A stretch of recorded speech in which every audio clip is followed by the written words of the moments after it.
but if you have like a bulletin of atomic scientists, 4 minutes to crap show, kind of a clock, go ahead and move it to 1 minute. To 1 minute to crap show in Afghanistan. One thing that is happening right now is that some of the some of the NATO partners and the non-NATO partners can't get out fast enough. They are booking their own flights out now. They're not relying on U.S. Air Force C-17s to fly them back to Frankfurt or anywhere. They're getting their people out now, and I don't want to name nations, but some of them are just flat out abandoning outposts with little or no heads up to the NATO command. So, the commander indicated that the Taliban, quote, "When we arrive in Kabul, we will arrive as conquerors," close quote, he tells NPR. Taliban leaders say publicly, however, they are serious about peace talks with the Afghan government, which were among the terms of the U.S. Taliban deal. The negotiations are meant to reach a power-sharing agreement between the Taliban and other Afghan parties, but the talks have sputtered since starting in September. And also, here's the great part about the Taliban, because you know what they bring to the table? Sharia law. The commander indicated that the Taliban intend to rule Afghanistan according to their harsh version of Islamic law, rolling back some of the gains women have made since the insurgents last ruled in Kabul. Quote, "Women will be able to study and work and move freely, but they will cover their faces. They'll be segregated. We won't have democracy. We will have an Islamic regime. We will pledge those who did not pledge allegiance to us," close quote. So that sort of stands out as a pull quote, doesn't it? And if you're surprised by that, then I guess you're probably an advisor to the Biden administration. But I think part of what I think we're going to see, without really a lot of debate, is the rapid American withdrawal. NATO will be out before we're out, and by the end of this year, if any American media are still on the ground in Afghanistan and they cover a story about girls being kicked out of school, little girls being beaten, little boys being raped, the 90s, they're going to be kicked out of Afghanistan, or they'll be punished. This story will take its place right back where it was on September 10th, 2001, when the human rights of a woman in Afghanistan didn't matter a whit to the rest of the world, period, until the Taliban made our problem their problem because they were harboring Al-Qaeda. And it was, after all, sort of the great equalizer about George Bush going to war in Afghanistan, was you had Senator Hillary Clinton on the floor of the Senate talking about enslaved little girls and freeing women and the whole thing. Well, I mean, I don't know where they are now, because whatever you call these past 20 years, the honeymoon's over, because the Taliban are coming back, and they're not going to be negotiating with the Afghan national government. But that's what you say, so that Dad leaves you alone, and you can get back to beating up your little brother in the basement, and then you tell him to shut up and don't make any more noise. All right, when we come back, a stinging accusation by some Australian journalists about the Pentagon actually funding the so-called gain-of-function research for the Chinese Army at the Wuhan Institute of Virology. Bryan Suits here. It is a Dark Secret Place. We're here till 11, KFI AM 640, live everywhere on the iHeart Radio app.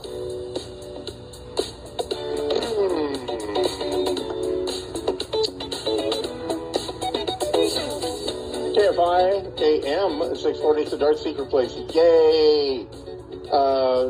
3 hours of the world melting down, and so just to sum this up, sometime late July, you'll see, and August, you'll see the Taliban more boldly attempting to get large symbolic victories against the United States, but they're sort of playing with fire on that, because if they know that if they do anything really crazy, you're going to piss Americans off. Right now, we're at a point where we'll leave and we'll take our media with us. It'll be off the TV screens and the whole thing. but if they did something really spectacular, then they remember what happened to them in the fall of 2001, that we didn't send a lot of guys, but we overthrew the Taliban and kicked them back into Pakistan. So anyway, and the other thing is, they do know that we did this for 20 years, way different than the Soviet Union. We lost a tenth of what the Soviets did, and the Taliban never took power back. They're not going to take power back till we leave.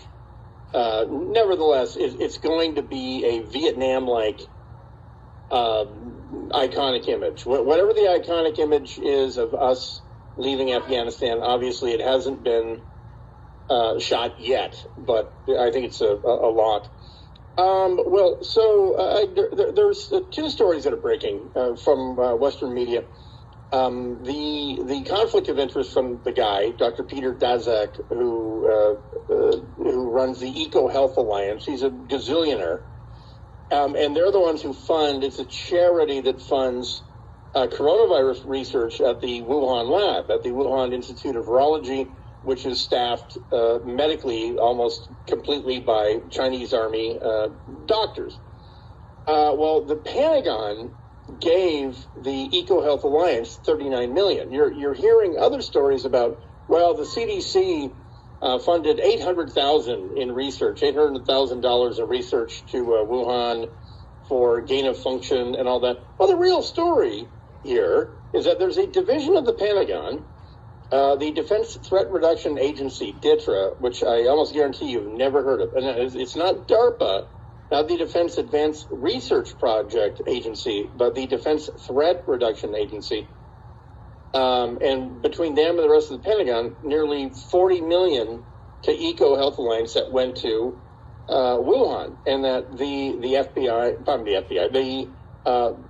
Pentagon specifically knew that the PLA, the People's Liberation Army, the Chinese Army, was doing this gain of function research there. And by the way, as you recall, over the last year, here in California alone, 3 in California, 1 in Ohio, 4 different PLA researchers, officers, have been arrested on their way out of the United States for espionage. There was a PLA researcher who got a position as a researcher at the University of California, San Francisco Medical Research Lab. And they really don't know what he was spying on. The best they can figure is lab procedures and things like that. He was caught at LAX a couple of months ago because ICE knew that he lied on his application on the way into the country. On his application, it said, do you have or have you any connection to the People's Liberation Army or the Chinese government or whatever? He said no. On his way out, they said, hey, aren't you a major in the People's Liberation Army? And he said, why, yes. Why do you ask? Do you want a letter of recommendation? And that's lying on your resume. So they arrested him, your visa app.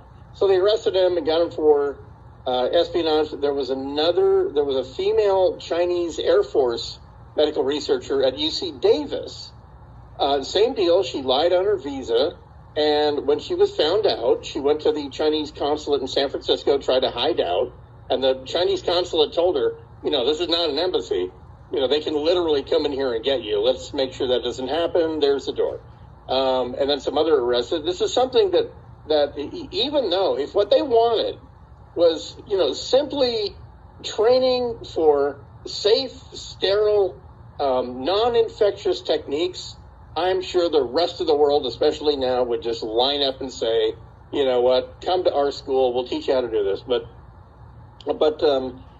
specifically, a couple of things that have been discovered is that the Pentagon's division called the Defense Threat Reduction Agency, it's so separate from the Pentagon, it's physically not in the Pentagon. It's like 10 miles away. And I worked with DITRA in Iraq when they were supervising the removal of all of the yellow cake from the Tuatha nuclear facility, where Saddam had his yellow cake. And it took about 4 days, and it was Chinook helicopters and a giant racetrack loop out to Baghdad International Airport with barrels and barrels and barrels of the yellow cake. And DITRA ran it, Defense Threat Reduction Agency ran it. And then also I was part of the inspection team, the WMD inspection team for Iraq. And I considered working for it after the war because I had never heard of them. I liked their work. I liked their freedom, the whole thing. And what I liked was their mandate is everything. I mean, think of the title, Defense Threat Reduction Agency. That's everything from aliens to viruses, right? And so they were funding gain of function. And again, to put it simply, if every country does gain of function testing on viruses, the reason being you take a new virus, like in this case, it came from a bat cave in 2002, south of Wuhan, and it initially killed some guys who were scooping up bat poop in South China. And when the samples came to the Institute of Virology, they began modifying it to see, well, how bad can it get? And personally, I would say if it killed 4 out of 6 guys in a cave, I'd go ahead and say it's pretty damn bad. One thing that is happening right now is that some of the some of the NATO partners and the non-NATO partners can't get out fast enough. They are booking their own flights out now. They're not relying on U.S. Air Force C-17s to fly them back to Frankfurt or anywhere. They're getting their people out now, and I don't want to name nations, but some of them are just flat out abandoning outposts with little or no heads up to the NATO command. So what NATO's trying to do is this, sort of controlled retrograde, you could say, and they're trying to in a controlled, disciplined fashion close these distant outposts or hand them over to the Afghans, just like we do in every other country, and to ensure that NGOs can operate and all that. The Taliban is completely lying here. They never invited, what do they say, foreign humanitarian assistance of international sympathetic. They in fact made a point when they were actually in power in the 90s, not only to create the world's largest refugee population next door in Pakistan. That's how many people fled Afghanistan. But they wouldn't let the World Food Program, they wouldn't let anybody in. That was their way. I don't think this 20-year timeout has given them time to think about their little mistake there. But if you have like a bulletin of atomic scientists, 4 minutes to crap show, kind of a clock, go ahead and move it to 1 minute. To 1 minute to crap show in Afghanistan. One thing that is happening right now is that some of the NATO partners and the non-NATO partners can't get out fast enough.